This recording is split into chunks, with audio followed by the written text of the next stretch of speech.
I'll be showing you a simple way to unlock your phone's screen lock or password without losing any data. The best part? It's free and easy, even if you're not a tech expert.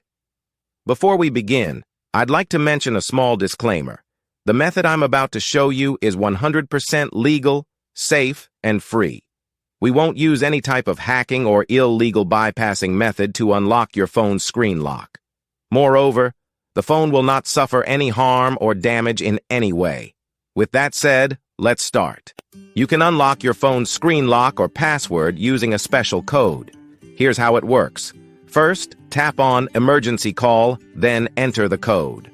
This code is unique to each type of phone and is provided by the phone manufacturer. In this video, we're using a code that works specifically for the type of phone we're demonstrating. Now, let me show you how you can get the code. Visit this website that offers free unlock codes using a unique method. And that's it. Now you can unlock your phone without losing any data.